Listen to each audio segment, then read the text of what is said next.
तो मेरे प्रिय देशवासियों, अटल बिहारी वाजपेयी का फिर से एक बयान मैं बताना चाहूँगा कि वो क्या कह रहे हैं। हमने समाज के बहुत बड़े वर्ग को लड़ने के अधिकार से वंचित कर दिया। हमने उन्हें हथियार नहीं उठा दिए, हमने उन्हें हथियार नहीं उठाने दिए। मार्शल नॉन मार्शल के आधार पर हमने समाज को बांट दिया। वो लुटेरा सोमनाथ के मंदिर तक चला गया, पुजारी देखते रह गए। मंदिर की पूजा भक्तों को करना पड़ता है। मंदिर तो एक प्रेरणा का केंद्र है। मैं देशपांडे जी की तरह नास्तिक नहीं हूँ, मगर उनकी नास्तिकता में भी जो आस्तिकता है मैं उसका आदर करता हूँ, सम्मान करता हूँ। वो जिस आत्मविश्वास से नास्तिक होने की बात कहते हैं, तो मैं बताना चाहता हूँ कि सचमुच में नास्तिक नहीं है।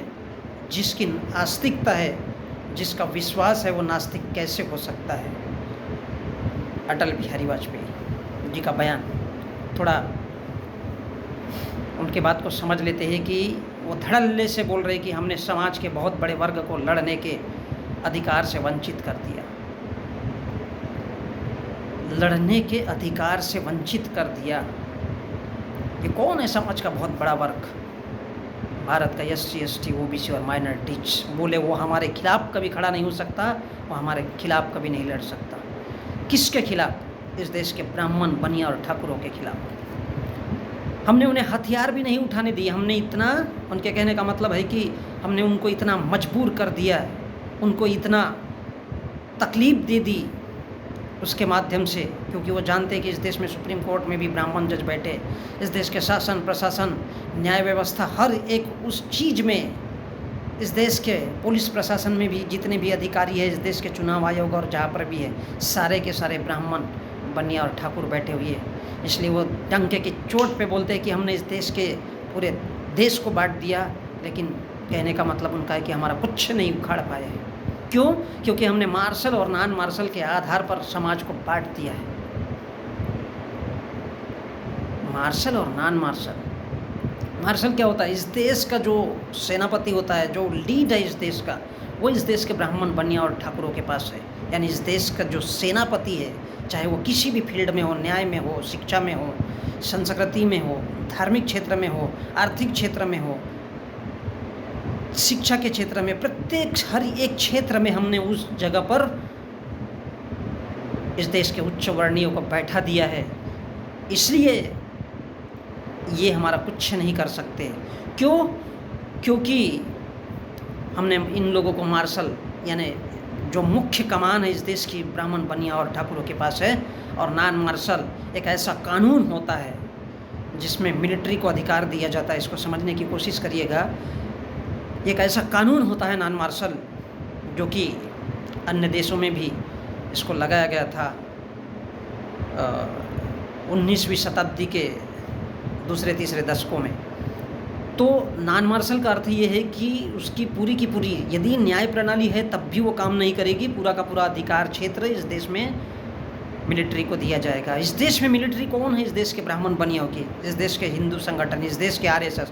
तो इस प्रकार से हमने उनके सामने उनको गुमराह करके अपने इतने सारे संगठन खड़े कर दिए और उनको डिवाइड कर दिया भारत के लोगों को, कि वो कभी भी अपनी ताकत का प्रदर्शन नहीं कर सकते, जिसे इस देश में हम भीड़ तंत्र का नाम से पहचान सकते हैं। और इसलिए वो डंके की चोट पर कहते हैं कि हमारे पास इतने सारे संगठन हैं, हमारे पास इतने सारे फौज है, मिलिट्री है, कमांडो है आज हमारे खुद के अपने, चाहे वो करनी की सेना के रूप में हो, हिंदू महासभा के रूप में। जब सारे जगह से एक ही आवाज़ निकलता है तमाम उन संगठनों से, जिनके पास में दुनिया भर के संगठन है, कार सेवक अलग है, ये सेवक वो सेवक अलग है, इनके सांसद विधायक, और ये जब हमला करेंगे तो इस देश का गरीब वर्ग का इंसान, इस देश का SC ST OBC कुछ उखाड़ ही नहीं सकता।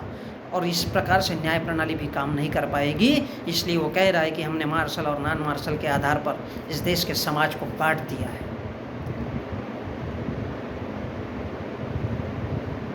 और वो लुटेरा, वो बात कर रहे हैं अफगानिस्तान की, और वो कह रहे कि वो लुटेरा सोमनाथ, उसकी ताकत कैसी होगी कि इसमें, इस देश में इतने बड़े शक्तिशाली लोग, इस देश के SC ST माइनॉरिटीज, इतनी बड़ी जिनकी जनसंख्या हो इस देश में, उन सबको हमने डिवाइड कर दिया, उन सबको बांट दिया, उनकी ताकत भी नहीं हो सकती। और ऐसे इतने बड़े हमारे दिग्गज होने के बावजूद वो लुटेरा सोमनाथ के मंदिर तक कैसा चला गया, जिसने सोमनाथ के मंदिर को लूटा। बोले पुजारी बेबस रह गए, पुजारी बेबस रह गए। ऐसा ही कुछ इस देश में पुष्यमित्र शुंग ने किया था।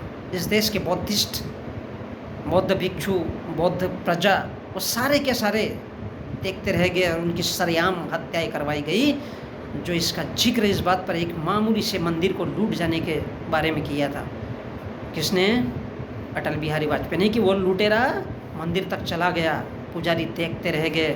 और आज वहाँ पर हालात ये है कि बोले उसमें उस वक्त मंदिर की पूजा भक्तों को करनी पड़ती है। किसको? भक्तों को, क्योंकि पुजारियों को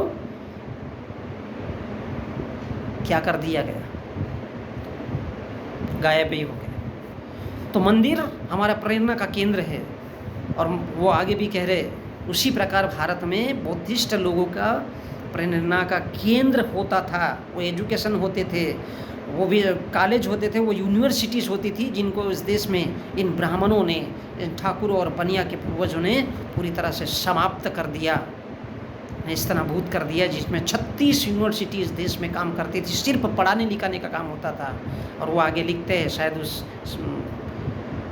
उसमें मुझे नहीं पता कि वो देशपांडे जी कौन है। बोले मैं देशपांडे जी की तरह नास्तिक नहीं हूँ।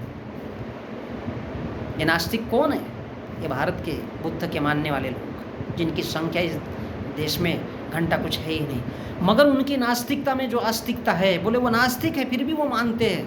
मैं उनका भी आदर करता हूँ, मैं उनका आदर करता हूँ, मैं उनका सम्मान करता हूँ। क्यों? क्योंकि वो इस देश के बुद्ध के मानने वाले हैं। जो इतिहास इस देश के ब्राह्मण और ठाकुर और बनिया जानते हैं, ये उनको पता है कि हम लोग एक आक्रमणकारी थे, हम लोग भीख मांगे थे और इस देश पर शासन किया। तो हम लोग कौन है?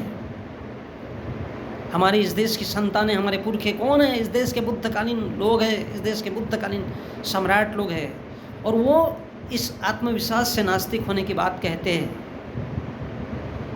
वो खुद को देशपांडे जी की, हाँ भैया मैं नास्तिक हूँ और बताना चाहता हूँ। तो अटल बिहारी वाजपेयी बोलते हैं कि मैं सचमुच में बताना चाहता हूँ कि वो नास्तिक नहीं है।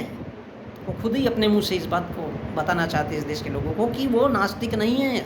जिसकी आस्तिकता है, जिसका विश्वास है, वो नास्तिक कैसे हो सकता है? वो नास्तिक नहीं है जनाब, सीधा सीधा बोलिए, वो बुद्ध का मानने वाला है। लेकिन ये अलग बात है कि इस देश के हालात, इस देश की तरजीह, और जिसके पास, जिन देवताओं के पास यहाँ तक कि फरसे, कुल्हाड़ी और न जाने कैसे कैसे गधा जैसे अस्त्रों शस्त्रों की इस देश में पूजा की जाती रही हो, उस देश में किस प्रकार से इस देश के लोगों को परेशान किया होगा। और इसलिए वो कहते हैं कि हमने समाज के बहुत बड़े वर्ग को लड़ने से वंचित कर दिया। हमने उन्हें हथियार नहीं उठाने दिए और मार्शल और नॉन मार्शल के आधार पर हमारे देश के समाज को बांट दिया। क्यों बांट दिया? क्यों बांट दिया भाई? क्योंकि कुत्ते, घोड़े, गधे, बिल्लियाँ, इनका कोई अस्तित्व नहीं होता।